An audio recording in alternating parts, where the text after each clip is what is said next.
What's a secret you'll never tell your partner, but are willing to tell strangers? Story 1. When I was 14, my grandmother passed away. For years, I had been asking my parents for my own gold necklace. In her will, Gram left me $300 to buy one. It became my pride and joy. I wore it around my neck for 17 years, rarely ever taking it off, maybe 3 times in all those years. When I met my wife, then girlfriend, she knew how much the necklace meant to me. One day she asked if she could wear it, but after that it never came back.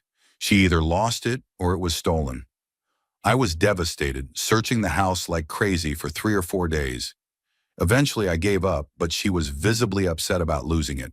To ease her guilt and my own feelings, I went to a pawn shop and bought a necklace as close as possible to the original. Then I told her I had found it in the couch cushions. To this day, she believes she got lucky and that the necklace she sees is the one my grandmother gave me. In reality, it's version 2. Story 2. I never paid for my wife's engagement ring. I went to a custom jeweler to have her ring made.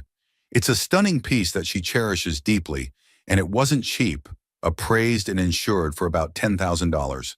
At the time, the jeweler was dealing with some serious family issues and was very disorganized. When I went to pick up the ring, I brought my checkbook, ready to pay. She handed me the ring, and I asked who to make the check out to. She waved me off, saying, "Oh, don't worry about it right now. Just send me a check in the mail." I thought it was odd but didn't question it. She then rushed off to assist another customer, and I left with the ring. However, she never told me the final price. For 6 months, I texted and called her, asking for the amount so I could send the payment. Every time there was an excuse. "Oh, I'm out right now. I'll text you later." Her shop was hours away from where I lived, so going in person wasn't practical. After 6 months of trying, I gave up. I figured I had somehow gotten the ring for free. I haven't told my wife because I don't want her to think I took advantage of the situation or to feel the ring is less meaningful because I didn't pay for it. Story 3. She once accidentally killed a cat. My wife is a huge cat person, so when she picked me up from a friend's house one evening and we were driving through town, it was devastating when a cat suddenly darted in front of the car. We both heard the sickening thud. She screamed and looked in the rearview mirror, where we saw the cat stagger into a driveway. She was distraught and convinced she had killed it. I tried to calm her down, telling her the cat had clearly run across the street and was probably fine. She had plans to meet some friends, and I was taking the car home. She asked me to check the driveway on my way back to make sure the cat was okay. I agreed. On my way home, I drove past the house and parked a few doors down. Sure enough, there it was, sprawled out motionless in the driveway.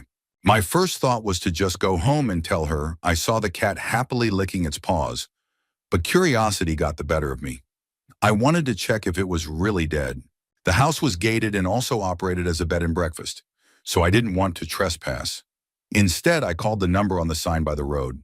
By this point, I was fully committed to the absurdity of the situation. The owner answered and I explained that there might be a dead cat in his driveway. I asked if I could check. He was surprised but gave me permission to let myself in through the side gate. I walked in and unfortunately confirmed my fears. It was a big, very dead cat. My plan to tell my wife the cat wasn't there fell apart when I realized the owner now knew about the cat. If he came home and found it, he'd know I left it there. I had to act. Across the street, there was a store. I bought bin bags and rubber gloves, returned to the property, and scooped the poor cat into a bag. Now I had a dead cat in a bag and no idea what to do with it. I couldn't bring it into the car. Who wants a dead cat in their car? So I Googled nearby vets. Luckily, there was one within walking distance. I called the vet to confirm they handled pet disposal, and they said they did. So I walked to the vet's office, dead cat in hand. People passed me on the street, nodding and smiling, completely unaware of what I was carrying. At the vet's office, I asked the receptionist if I could leave the cat with them. She seemed slightly unnerved but directed me to their back door, where I could leave the bag. I paid £50 for the service and walked back to my car, emotionally drained. I sat in the car for half an hour, completely still, trying to process what had just happened. Finally, I texted my wife. "No, honey, couldn't find the cat. She must be fine and ran off somewhere safe. See you at home." Story 4. The time I had an encounter with a snowman in a ditch behind my house. It's not something I'd talk about with anyone, except for the thousands of Redditors and the millions who saw the story I posted here. that someone later uploaded to YouTube. But here we go again. It was March 1993 during a massive blizzard on the East Coast. I was young, bored, and ridiculously hormonal. I didn't fully understand those feelings yet, but I knew they were normal for my age. We were out of school for weeks, which felt like forever. I had no one my age around, no girls in my neighborhood, and no internet. Not that I would have dared to browse anything online, even if I'd had access. One evening, the frustration became unbearable. I couldn't bring myself to take care of it in the bathroom. Too much anxiety about someone catching me. My room was off limits too, since my door didn't lock, and a shut door in my house always invited suspicion. I had to find a solution. So, I put on my snow gear and headed into the wilderness behind my house with a plan. I wasn't entirely sure I'd go through with it, but I wasn't thinking straight either. I found a gully about 15 feet deep, slid down into it, and listened for any sounds of nearby footsteps. Silence. Complete silence, except for the small voice in my head saying, "Don't do this, man." Ignoring it, I got to work. I shaped the snow into a curvy figure, a body with breasts, hips, and a small inlet. It felt absurd, but I was committed now. I unzipped, and within a minute, it was over. Guilt and shame hit me instantly. I quickly erased all evidence, crawled out of the gully, and made my way back home. I tried to forget what I'd done, but to my surprise, I couldn't. Even now, every time it snows, I still think of her. Story 5. When he was away for work for 4 months and I was drowning. I was working full-time, single parenting, and completely overwhelmed. One morning, in my usual exhausted haze, I hurried our 3-year-old out to the car before daycare. My hands were full of stuff, bags, snacks, you name it. I put everything in the car, got in, and put it in gear. As I turned to look over my shoulder to back out, I hit the brakes after moving just 2 feet. The car seat was empty. Panic hit me as I realized I hadn't put our toddler in the car. I turned to see him standing by the passenger door, crying because he thought I was leaving him behind. He had no idea how close I came to accidentally running him over. It was sleep deprivation, stress, and everything else piling on me. But that moment still haunts me. The guilt is unbearable. I'll never tell my husband about it because I don't want him to think I'm a bad mom, or to know just how bad things were for me while he was gone. Those 2 feet still feel like the longest distance of my life. Story 6. That I'm miserable. He's a good guy, but after 20 years together, it's clear that we're no longer the right fit for each other. The problem is, nothing is outright terrible. We're not toxic or abusive, so it feels like we've become too enmeshed to change anything.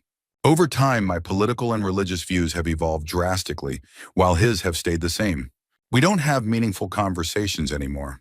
Our life is still great, but even that feels hollow because I don't feel a real connection with him. We're making long-term plans for retirement, but I feel like I'm just nodding along to whatever he wants.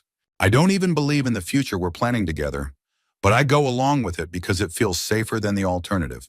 It's not that I think there's someone better out there for me. I'm scared of leaving the stability I've invested so much in. All our retirement savings are in his name, and I don't want to hurt him. Whenever I suggest marriage counseling, he brushes it off as unnecessary and too expensive. So I stay quiet. I try not to nag, keep the status quo, and remind myself to be thankful for the stability we have. But I'm so deeply unhappy, and I don't know how much longer I can fake it. Story 7. That I've been seriously considering divorce for the past 18 months.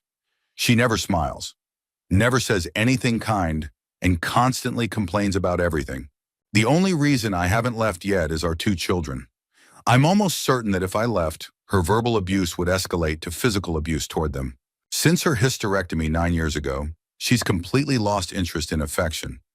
Not just though I miss that, but the simple things like hugs, kisses, or even holding hands. She believes buying me gifts will replace the lack of physical connection, but it doesn't. Her close-mindedness has pushed our daughter away. Jean doesn't talk to her mom about anything anymore, and confides in me instead. Jean is terrified of what her mother would do if she found out that she's more interested in girls than boys. I work 90 minutes from home and used to have a small apartment near my job to avoid the exhausting 3-hour daily commute. But I had to give it up because she insisted we couldn't afford 2 households, even though she constantly spends money on things we don't need. She refuses to clean the house, claiming she won't do it if no one else does, and uses her depression as an excuse to avoid any responsibility she doesn't like. If I thought I had a real chance at getting custody of the kids, I'd leave her in a heartbeat. But as it stands, I'm stuck, trying to protect them while enduring the misery of this marriage. Story 8. Maybe not exactly what the question is asking, but I was close friends with my now wife for 4 or 5 years before we fell in love. Side note, yes, getting out of the friend zone is possible, and ironically, it happens if you just be her good friend. Avoid inappropriate advances and genuinely be someone she enjoys spending time with. Back when we were friends, though, I was a heavy drug user, opiates specifically, and I hid it from most of my friends and family as best I could. While we've talked about it in general terms, she doesn't know the full extent of how much I was ruining my life. I stole money from my parents, faced consequences at my job, and am honestly lucky I never got into legal trouble. When we started dating, everything changed.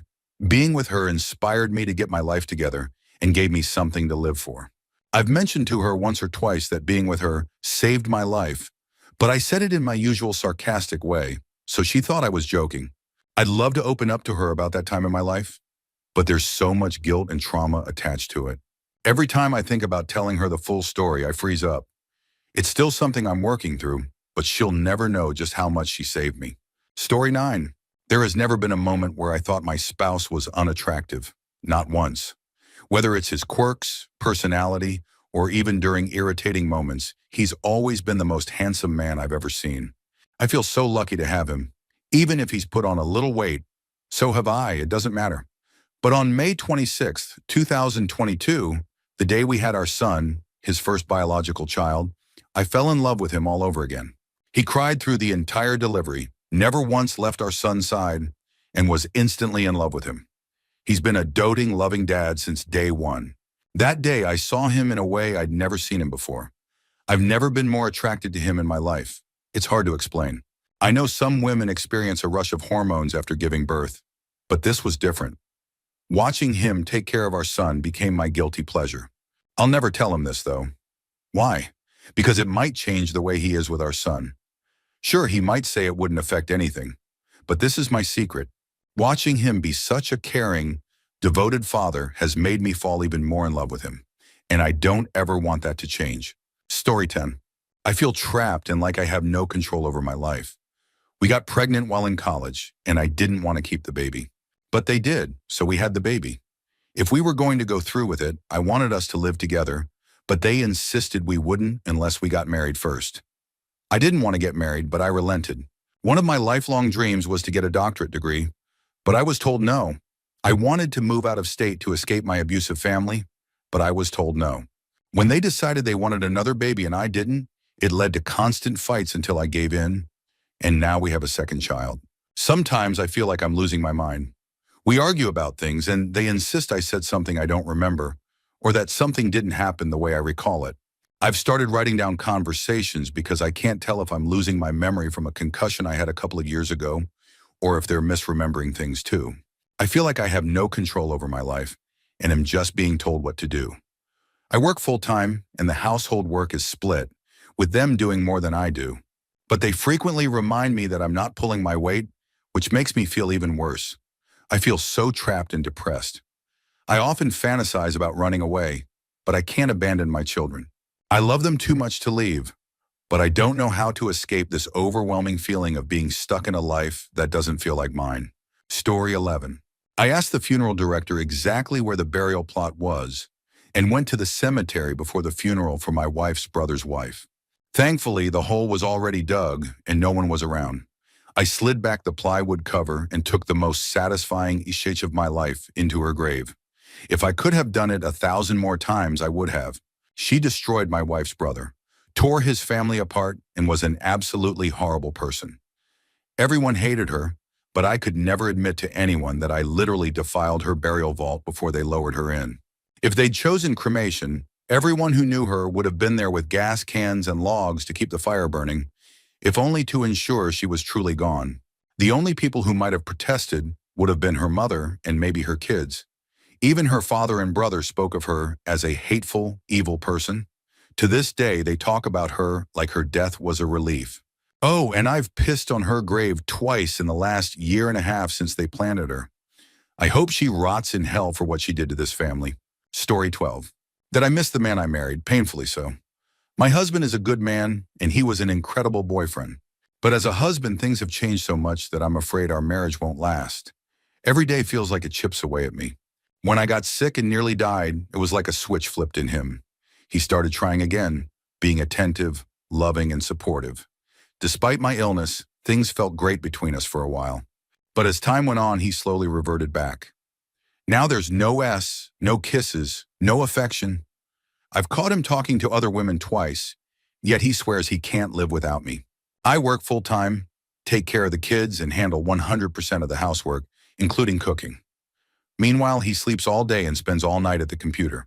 When I try to bring up how I'm feeling, he spirals into self-loathing, saying he's a terrible person and accusing me of bad-mouthing him to my friends to get them to convince me to leave. I haven't told anyone. The moments I feel like I can't take it anymore, he'll say something sweet or loving, reminding me how much he cares about me, and I'm pulled back in. The day I finally built up the courage to have a serious conversation about everything, his brother died. I'm not giving up on our marriage because I know the man I fell in love with is still in there somewhere. But the emotional pain is unbearable, and it's starting to take a physical toll on me. Story 13. My girlfriend bought the most adorable corgi puppy ever. One evening while she was at work, I was watching TV, and the puppy was happily doing puppy things in the same room. At some point, I took a melatonin capsule to start winding down for bed, but didn't notice where I left it. Later, I looked over and saw the puppy next to a chewed-up bottle. My heart sank when I realized it was the melatonin. I picked it up and saw it was empty. Not a single pill left. I panicked as I watched the puppy lying on his stomach, staring at me with those innocent eyes. I frantically Googled if melatonin was dangerous for dogs. Everything I read said it wasn't harmful in small amounts, but nearly the entire bottle was gone. For some dumb reason, I decided to wait it out. I told myself that if he got sick before my girlfriend came home, I'd come clean and take him to the vet. But if he was fine, I'd never say a word. That night, he was just lethargic. I woke up in the middle of the night to find my girlfriend coddling him like a baby, his sleepy eyes glancing at me as she stood rocking him. My heart sank. I asked what was wrong, and she said, "He's just restless," completely unaware of what had happened. Thankfully, he made it through the night and has been perfectly healthy ever since. She still doesn't know. I realize how irresponsible and reckless I was, and it's one of the dumbest things I've ever done. I love our dog so much, and from that day forward, I promised myself to never hesitate or be careless with him again. Story 14. That I'm not sure he's strong enough to be the partner I need as I go through my second round of immunotherapy for stage 4 melanoma. We've only been together 6 months, and in that short time, we've faced some of life's toughest challenges. The sudden death of a parent, both of us experiencing cancer recurrences just a month apart, and the subsequent treatments for both of us. It's been overwhelming, to say the least. I know if we break up, he might be my last partner. Who would want to be with a woman who has stage 4 cancer? But that's not why I'm staying. I'm trying to figure out if our problems are just the result of all the awful circumstances we've been through, or if we genuinely aren't compatible. Dating in your late 30s or early 40s is hard enough, let alone when you have a chronic, life-threatening illness. I'm doing my best to hold on and keep hope alive, but it's getting harder every day. That said, I'm so grateful for spaces like this. The people on Reddit are often incredibly thoughtful, articulate, and empathetic. Sometimes it's just easier to share here than with people in my real life. Story 15. My boyfriend probably already knows this to some degree, but I genuinely don't understand why he's with me. He's gorgeous, charismatic, has a great job, and wants to get married and have a family. He's basically every woman's dream. And then there's me. I have an okay job, but nothing impressive. I'm probably a solid 4 in terms of looks. I'm physically and mentally disabled. Socially, I'm a mess. I call it being socially dyslexic, which is mostly due to my CPTSD. His friends probably hate me. I've overheard some of their comments, and while I know he stood up for me and told them off, I can't help but feel like they looked down on me for my awkwardness and appearance. When we first got together, I was hesitant because I felt like he was completely out of my league. There was no way someone like him could genuinely want me, right? But I stuck with it, and now we're approaching 5 years together. I'm so grateful for him, but I can't shake the guilt. I know my past trauma sometimes gets in the way, and I still struggle to believe that someone as amazing as him could truly love me. Story 16. Before my wife and I started dating, I hesitated to show any attraction to her because she and her twin sister worked together in the same male-dominated field. The remarks people made about them were crude and disrespectful. Things like, "I can't tell which is which. But it's fine. It's all the same with them." That always infuriated me. Even before we were together, I could tell them apart because they each had their own distinct personalities. My wife even acknowledges now that I've only been confused once. And that was because of a difference in their tone of voice when saying something. I think what helped me the most was that I paid attention to the little things about her, like her mannerisms. For example, when she's deep in thought, she doesn't move her head but glances at an angle with her eyes, tracing a little half circle downward. It's one of those small quirks that made her stand out to me from the beginning. Sure, people say it was easy to mix them up because they wore scrubs at work, but for me, there was never any confusion. She was always uniquely her. Story 17. I was working as a sales manager at a high-end health club when one day I got word that one of the toilets was clogged. No big deal. I called maintenance, as it was a pretty routine issue. Except this time, it wasn't routine.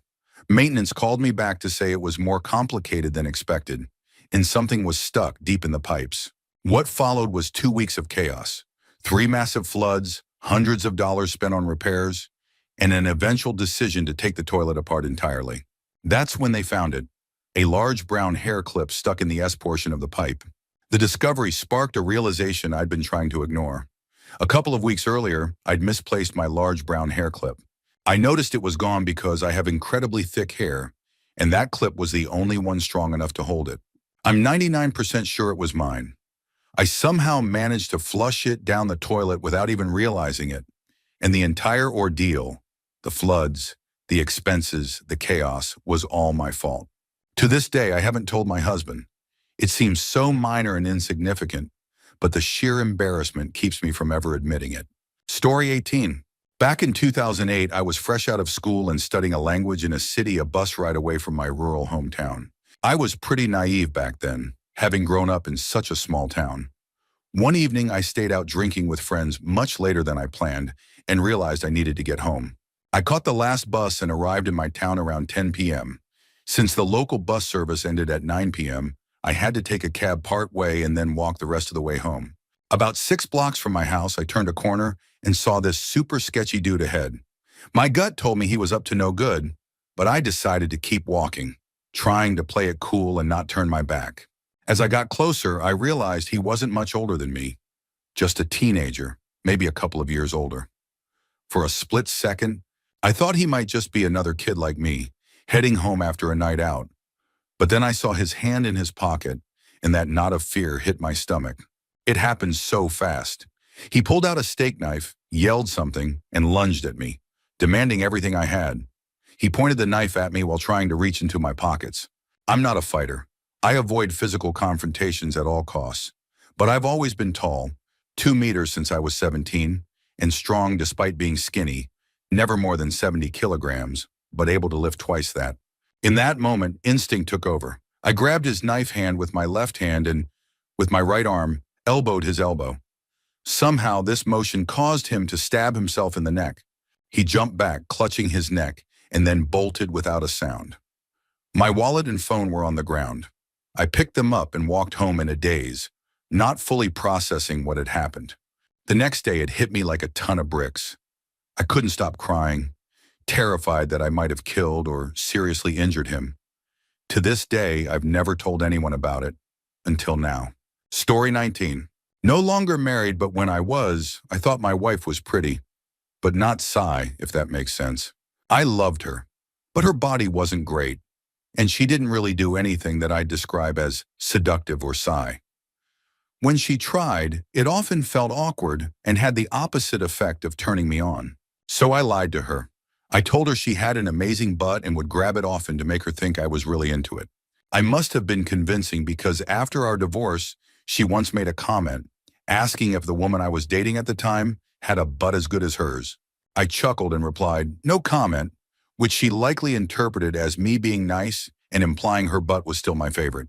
But the truth, my inner dialogue was screaming, "Your butt wasn't even in the top 10 of girls I've dated." This other woman is so much seer than you ever were. Despite this, we get along okay, and there's no point in telling her how I really felt. There's nothing to gain from hurting her feelings just to score some imaginary points. It's better to leave it in the past and move on. Story 20. My boyfriend of 9 months made me climax for the first time today. It's not that he didn't know what he was doing before. He absolutely did, but I've had a load of issues holding me back. I was assaulted when I was younger, and I get flashbacks that ruin intimate moments. On top of that, I have this awful tendency for my mind to self-sabotage, with intrusive thoughts popping up at the worst moments. So, for the longest time, I wasn't able to fully enjoy intimacy with him. But today it happened, and it wasn't just about the physical pleasure, which was amazing. It was about what it represented. For the first time, I felt like I had overcome some of my mental barriers. I feel free, like I've succeeded in starting to let go of some of the bullshit my mind puts me through. I know this might not be the end of it, and it might happen again, but this is such a huge step forward. I'm incredibly proud of myself for making progress, and I'm so grateful for him. He's been nothing but loving, understanding, and patient through all of this. I don't want to tell him how big of a deal this was for me, because I want to keep things light and fun between us. I don't want to make it serious or put any pressure on him. That said, I can't help but feel a bit pathetic for making such a big deal out of this internally. But to me, it really is a huge achievement. Story 21. Very well. Where do I begin? My father was a relentlessly self-improving boulangerie owner from Belgium with low-grade narcolepsy and a penchant for buggery. My mother? A 15-year-old French prostitute named Chloe with webbed feet. My father would womanize, he would drink, he would make outrageous claims, like that he invented the question mark. Sometimes he'd accuse chestnuts of being lazy. It was the sort of general malaise that only geniuses possess and the insane lament. My childhood was typical. Summers in Rangoon, luge lessons. In the spring, we'd make meat helmets. When I was insolent, I'd be placed in a burlap sack and beaten with reeds. It was pretty standard, really. At 12, I received my first scribe. By 14, a Zoroastrian named Vilma ritualistically shaved my testicles. At 18, I went off to evil medical school. By 25, I'd taken up tap dancing, aiming to become a quadruple threat. An actor, dancer. Seems like this might be a humorous or fictional tale inspired by a larger-than-life imagination. Story 22. I once had the perfect opportunity to cheat on an ex. I was working out of town, and they would have never found out. But I stayed loyal, and I never told them about it. Not even when we were breaking up and saying hurtful things to each other. I don't regret staying loyal, but I'll never forget the moment during our breakup when they asked me, "What value do you even bring to the table?" That question broke my heart. They didn't know about the strength of my character or what I had sacrificed to be faithful, and if they couldn't see my worth, then they didn't deserve me. Today, I'm with someone wonderful. I honestly thought I'd stay single forever, but then the right person came along, someone who values me for who I am, quirks and all. It took time, and we're still working through things like any couple. But for the first time in my life, I feel supported and valued in a relationship. I hope it lasts. I'm trying hard, and I can see they are too. It's a partnership I treasure, and I've never felt this kind of fulfillment before. Story 23. I found my engagement ring before he proposed, so I knew when it was coming. We had just bought a house and were preparing to move in. One day I went over to paint the walls and randomly opened the drawers in the guest bathroom vanity. That's when I saw a ring. My first thought was, oh no, somebody working on the house must have hidden this here and forgot about it. Then I picked it up and I really liked it. I tried it on and realized it fit perfectly. That's when it hit me. It wasn't left by someone else. It was for me. We had a vacation plan, so I figured he was going to propose during the trip. Even though I suspected he'd do it on the hike we'd planned, I was still somehow surprised when it actually happened. Story 24. I work in IT, and sometimes I handle dark sites, secure locations where you can't bring phones, keys, or any tech with you. There's no internet or WAN access, so you have to be physically on site to get work done. It's not some shady government spy stuff. It's just routine, boring, secure work. Every now and then, I have to work an incident at one of these sites, which leaves me completely out of touch for hours. But about once every couple of months, instead of working, I'll use it as an excuse to take a break. Sometimes I'll hang out with a friend, but more often, I'll just sit in my car, eat Subway, scroll Reddit, and watch YouTube in peace. I'm 99.9% sure my wife knows I do this, but doesn't say anything. She probably realizes I need these moments for my mental health. She respects that I work hard to provide for our family and understands that I sometimes struggle with the chaos of home life. She's an amazing woman, and I'm incredibly lucky to have her. Story 25. I love that my husband only opens up and shares his deep thoughts with me and his closest friends. It makes me feel really special to be in his inner circle. He's also great at reading people. If someone says my husband is quiet, it's usually a sign he doesn't like them.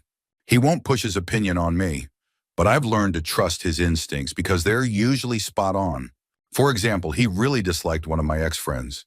He and his best friend would talk about how desperate for attention she seemed and how something just felt off about her.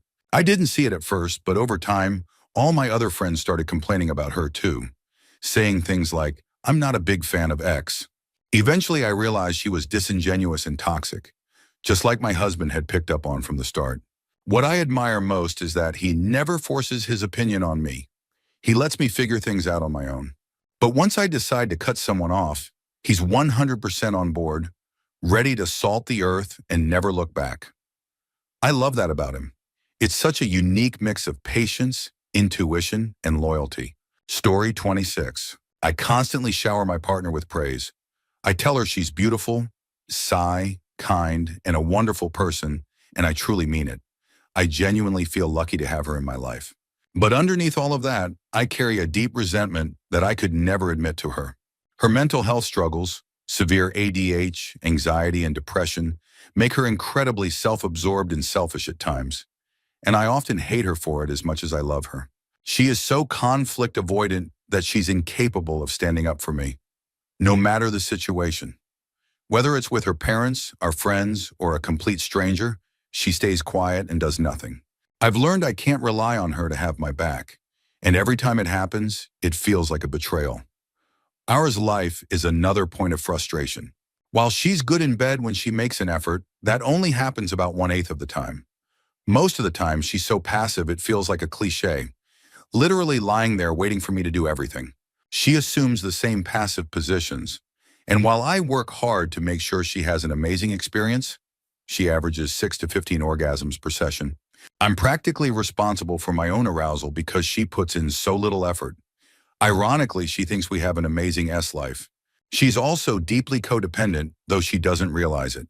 She feels like she's doing her part because she handles the laundry and some of the kids' meals, but I do practically everything else. I clean the house, handle the vehicle's legalities, research everything we need, take the kids to nearly all their appointments, sign them up for school, and attend every meeting for our autistic child. She's joined me once. Some of our biggest financial disasters have happened because I trusted her to handle small tasks. For instance, while we were living in a hotel during home repairs, I asked her to cancel our internet. She didn't. 6 months later, we were hit with a $500 bill because the service kept running in our empty house.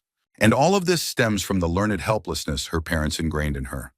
They set her up for failure, and she struggles with unmedicated severe anxiety, ADHD, and depression.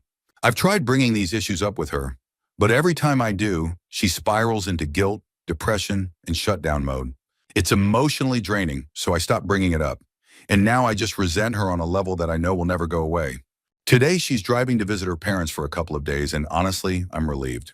I've spent the last 48 hours taking care of every responsibility related to her trip, and I'm mentally and emotionally shutting down from the exhaustion. I know I'm not perfect. I have my own flaws, but I'm none of the things I'm accusing her of. And that's what makes this resentment so painful. Story 27. That I'm not physically attracted to him anymore. I love him deeply. He's an amazing father to our kids, a patient and understanding partner who puts up with my highly strung personality, and he provides for our family. I can't imagine not being with him, but physically and romantically, I just don't feel attracted to him anymore. Over the years, he started eating excessively, so much that I often raise an eyebrow but stop myself from saying anything. It's not my place to dictate how much someone should eat. The weight gain has become noticeable, and while I'm no longer the same person I was when we met, especially after having kids, I've tried to encourage him to make healthier choices for both of us. I've made subtle suggestions like, "Let's work out together," or "I joined the gym," Why don't you come with me? I've framed it as something we should do for the kids to set a better example. But he just ignores me. So, I've spent the last couple of years accepting that this is who he is now. I love everything else about him, but physical intimacy has become something I dread because I'm just not turned on anymore. Story 28. A few weeks ago, my girlfriend accidentally slept for 20 hours straight after completely burning herself out from working too hard. We've been long distance for a while now, and she's currently living alone in an apartment more than 28 hours away from me. We usually text each other throughout the day.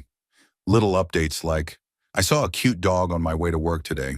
She's an early bird waking up at 5 a.m. on her own, while I struggle to get up by 10. That day I started worrying when I hadn't heard from her by 1 p.m. It was unusual. As the hours passed, I became increasingly anxious. My mind spiraled with what ifs, because I had no way to contact her directly or anyone she knew. By 7 p.m., I was seconds away from calling local hospitals in her area to see if they'd admitted her when she finally called me. She was completely oblivious to my panic. I played it off, pretending I was fine and hadn't been freaking out all day. But the truth is, the helplessness I felt was overwhelming, like drowning. Knowing I couldn't do anything if something had gone wrong was terrifying. I don't think I've ever been so relieved to hear someone's voice. Story 29. When we first started dating, we both had super high S drives. It felt amazing to be on the same wavelength. But a couple of years ago, she started taking birth control to help with her painful, debilitating periods, which has been a huge relief for her. It's made them less frequent and much less painful. The problem is that the birth control has completely killed her S drive. She doesn't seem to notice, probably because she doesn't have the best memory, but I do. I still have the same high S drive as before, but now S barely crosses her mind. She's happy her periods aren't as painful anymore, and I'm glad she's not suffering. But I feel like I'm drowning in horniness all the time, with no way to relieve myself. I've gently suggested trying a different birth control or going off it temporarily to see how she feels. But she always says the pain would be too much or that there's no problem with her current setup. I love her so much and don't want her to suffer through painful periods again. So here I am, dying a little inside every day to spare her from that pain. Story 30. I have 3 things I've been struggling with. The first is that when I try to have conversations with her about things that bother me, like how I end up cooking solo almost every night, and when she cooks, I still have to help or she gets annoyed, or how most of the household spending goes toward things she wants or are related to her interests, she doesn't respond well. Instead of having an adult conversation, she either cries or gets defensive and dismissive. The second is that I'm not sure I love her the same way she seems to love me. She's very expressive and intensely affectionate. She tells these beautiful, heartfelt stories about her love for me, while I struggle to keep up with her level of intensity. I know I love her. I feel her absence deeply when I'm alone or traveling, but her way of expressing love is so much more than mine, and it makes me feel like something is missing on my side. The third is that when I'm feeling depressed or overwhelmed, I can't talk to her about it. She's supposed to be the person I turn to, but she struggles to handle those conversations and refuses to seek help for her own issues that contribute to that. I rely on support services through my work instead, so I don't burden her or risk having a breakdown from stress. I love her, but these issues are frustrating, and I don't know how to fix them without pushing her further away. Story 31. My daughter's hospital hat is one of my husband's most cherished possessions. He placed it on her head just moments after she was born and has held on to it as a keepsake for the past 6 years.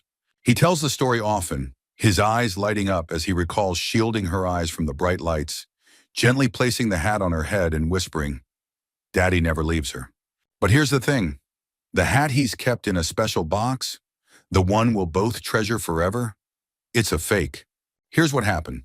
I had a C-section and my boss, who happened to be the on-call pediatrician, took amazing photos of the birth, including one of my husband putting the hat on her tiny head.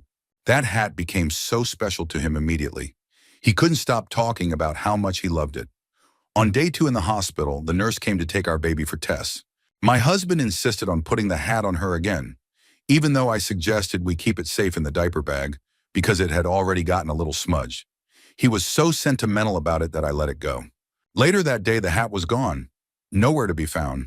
I knew immediately that it had been thrown away. Those hats are simple and disposable, just scraps of cloth with elastic.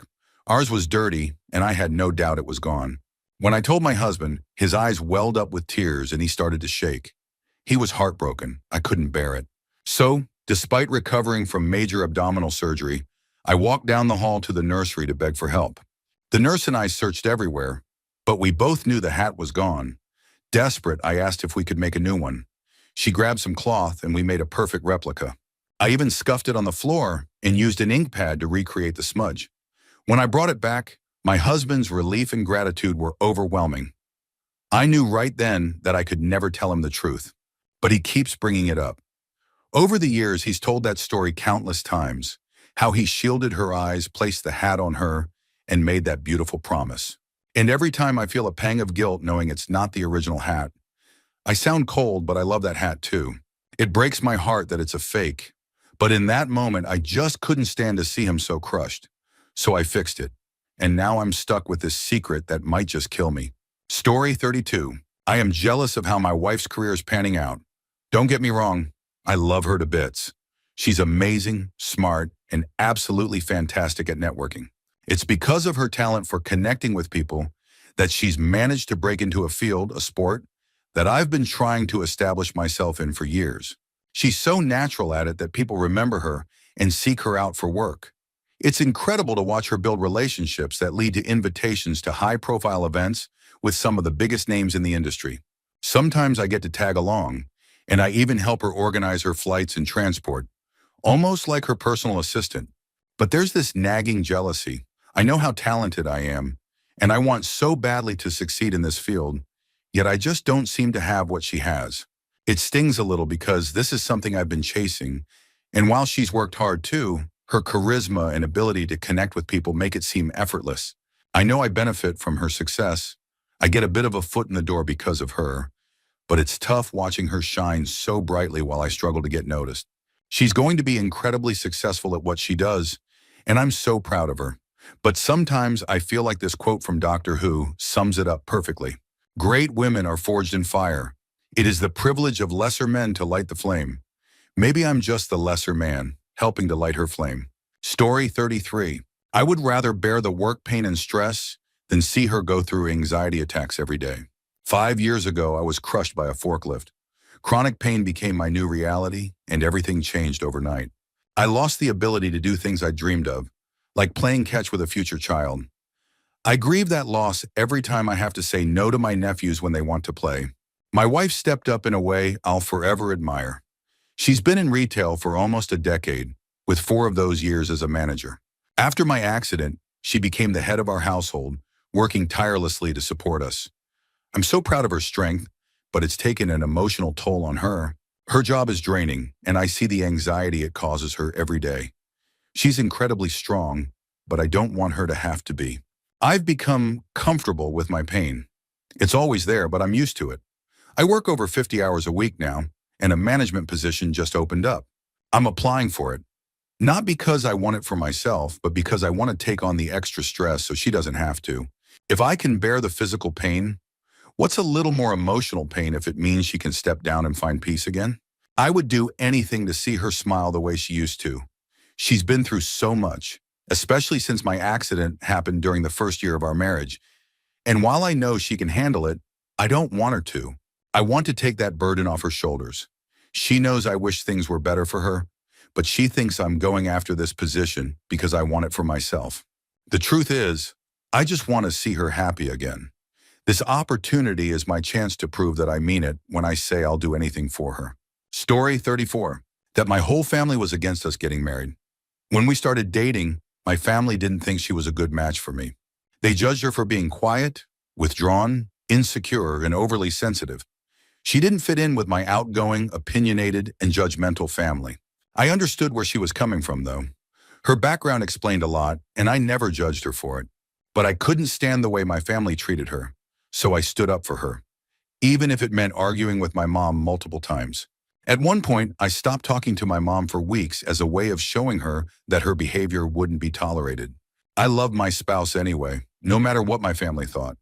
Even if she had stayed the same forever, I knew she was the one for me. But I also believed that with time, she'd become more confident, outgoing, and comfortable. And I was right. 4 years later, she's a social butterfly. Therapy, her experiences in corporate America, and our relationship have helped her come out of her shell. Now she connects with my family in ways I never thought possible, and it brings me so much joy that I no longer have to choose between them. Story 35. My wife had an affair earlier this year. I forgave her, and we tried to work through it. I thought we were making progress until last week when I caught her in another affair while I was home battling COVID. We've talked about it, and now she's in therapy. She says she loves me and that the reason for her actions is tied to her self-esteem issues. She admitted those men made her feel good about herself in ways my compliments don't, because as she put it, "You're just my husband." It's hard for me to believe she loves me. I can't imagine doing something like this to someone I love. I told her that if it happens again, we're done. But for now, I'm staying, and we're trying to make it work. In reality, though, I feel cold and resentful toward her. I love my son more than anything, and I can't bear the thought of only seeing him on weekends. We live in a mother state, and the idea of not being fully present in his life is unbearable. So I suffer in silence to stay in his life as much as possible. Inside, I'm broken. Mentally and spiritually, I feel shattered. I'm extremely depressed and have had thoughts of suicide, though I would never act on them. My father was abusive and abandoned me as a child, and I'm determined to be the father for my son that I wish I'd had. I've saved all evidence of her affairs in a secret file, just in case it comes to divorce. But I pray therapy helps her, and I hope I can find a way to love her again and feel truly loved in return. Right now, though, I'm just barely holding on. Story 36. I've been keeping this a secret from her, and I can't stop thinking about it. I love her to death and beyond, but the distance between us feels like an insurmountable barrier. As the days go by, the chances of us ever being able to live together drop lower and lower. I don't think we'll ever have a normal relationship, just a long-distance one that keeps stretching on. I still have hope, but it won't be realistic for at least another 5 years. I've thought about breaking up with her because I don't want her to be stuck in this unfair relationship where we can't even hug each other. But I can't do it. I love her too much. I don't know if we'll last until next summer when we both start college. If things don't improve, I plan to break up with her before it gets even harder for both of us. I hate myself for even thinking about it, but I also hate the helplessness I feel in this situation. Story 37. I'm secretly furious that he wants to keep a relationship with his brother. For context, I have severe PTSD. I do my best to manage it quietly without burdening others, and all I ask is to know if someone will be at my house so I can avoid them. It's as simple as a quick text. We live with my mother-in-law, and we were planning to take over the house since it's willed to us. In return, we were going to care for her during the end stage of her life. At one point, we agreed to let my BIL and his family stay temporarily. That's when the nightmare started. My BIL and his wife intentionally triggered my PTSD and did countless other horrible things. They're both malignant narcissists.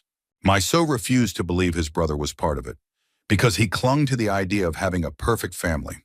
When I tried to explain what was happening, he gaslit me, saying I didn't understand what a normal family was like because of my abusive upbringing. After a year, because they refused to move out, my Bill confessed, grinning to everything they'd been doing. None of it surprised me, but it devastated my SO.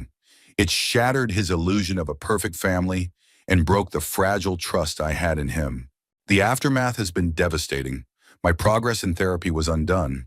I went from almost living a normal life back to barely functioning. My BIL and his wife also recorded us in our bedroom, eavesdropped on us through the backyard security camera, and intentionally deprived me of sleep, among other things.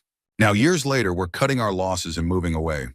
But recently, my SO told me he could never cut his brother out of his life. I would never ask him to, but I feel so betrayed. I worked so hard to reclaim my life, and two people systematically destroyed that. How could I not be angry? I know I can't make this decision for him. If I did, he would resent me forever. I've already told him that I don't want my BIL or his wife to ever know where we live. All I can do is set and enforce the boundaries I can, while hoping my SO makes the right decision on his own. But the anger and betrayal I feel are overwhelming, and I'm just trying to process it without letting it consume me. Story 38. I keep a lot of things from my partner. Not because I don't trust her, but because she's sensitive, and I don't want her to cry or feel burdened by my past traumas or the things I've seen while working in corrections. The biggest thing I keep from her, though, is the extent of my fetishes.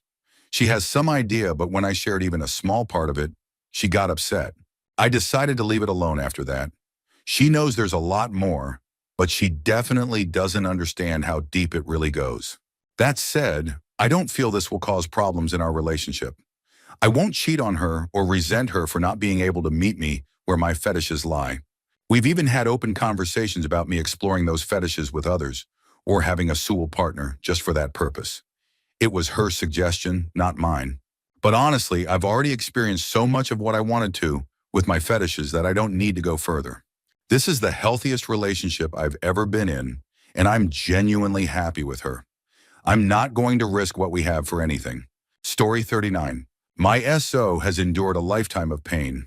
She was physically abused as a child by her drunk father, married an alcoholic junkie, raised 2 kids with him, and then spent a decade being mentally abused by a man with Asperger's. We met 5 years ago at an Al-Anon meeting, and since then, her mother has passed, her ex-husband was found dead in a hotel room, her best friend was diagnosed with terminal cancer, and she's going through menopause. Her trauma has profoundly shaped her.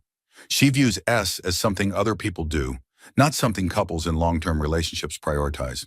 Her mood swings, shouting, and insistence on being right about everything have worn me down mentally.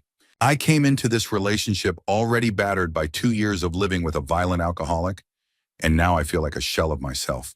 I've tried everything: talking, shouting, writing letters, suggesting therapy, and even couples counseling. But nothing changes. She always says she's too busy to address it. After a huge argument about our relationship, though not about my cheating, she started making plans for holidays next year as though nothing had happened. I cheated on her recently with someone at work. This woman has a high S drive like mine, is open and communicative, and makes me feel alive in ways I haven't felt in years. But I don't want either of them. I just want to live alone, focus on myself, and stop being the good guy who's trying to fix everything. When I told my SO I no longer wanted to marry her, something shifted in me. It was like saying it out loud changed how I see our entire relationship. She still thinks the sun shines out of my ass while I'm secretly fing another woman and actively looking for a new place to live. What haunts me most is the guilt. If I leave, I'll just be another person on her long list of people who've let her down. But I'm at my breaking point, and I don't know how much longer I can keep pretending. Story 40. The first time we made out and the first time we had S were traumatic for me. I grew up homeschooled and isolated by Christian parents steeped in purity culture. I was also sexually abused as a child. My partner's older and more experienced, and while he promised to take things slow, I don't think he fully understood how much damage I was carrying. When we made out for the first time, it was overwhelming. He leaned over me while I sat on his couch, and that image is burned into my mind. When I think about it, I cry or shut down. His kissing was far more passionate than I was ready for, and he touched me in ways I didn't expect from my first kiss. I struggled to set boundaries, but even when I said no, he pushed playfully before stopping and apologizing. He was genuinely worried he'd scared me and promised not to take things further than I was ready for. When we had a few weeks later, it was consensual. I wanted it, but I was scared and uncomfortable the entire time. My body tensed so much it hurt, and that's still an issue for me. I've been seeing a therapist and a pelvic floor specialist to work on it, but it's been a long journey. Sometimes I feel anger toward him when I think about those early experiences. They scarred me deeply. But I know he didn't intend to hurt me, so I would never bring it up or make him feel guilty.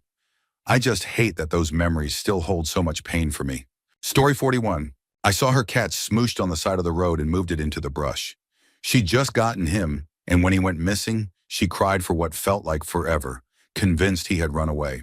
As heartbreaking as that was, I figured it was a better scenario than knowing the truth. Then her landlord, the absolute prick, suggested that the cat had been eaten by coyotes, which had been snatching up pets in the neighborhood.